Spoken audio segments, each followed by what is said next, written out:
Hey, Casey here, VL Performance. I'm gonna go over a little bit of some of the stuff we do here for fabrication.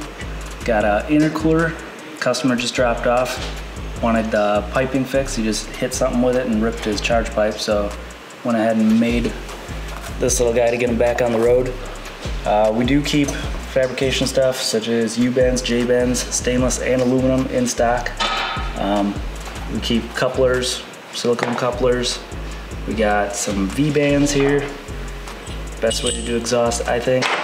So if you need any exhaust stuff made, you can fab up pretty much anything.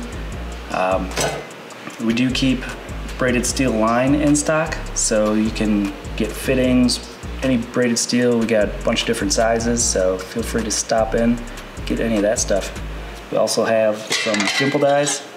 I got, I think, 1/2 inch up to 3 inch, so if you have anything cool, needs any dimple dies, let us know. This is some of the stuff on the plasma table I've been working on. Some trophy stuff or some decker. Working on a trigger wheel for another car. So it doesn't really matter what you're into, whether it be imports, muscle cars, trucks, off-road, anything. I built SEMA trucks the last 3 years, so I'm gonna do a little bit of everything myself. We do roll cages, we can do intercooler piping, turnaround time's pretty good. Just need something quick made up, let us know.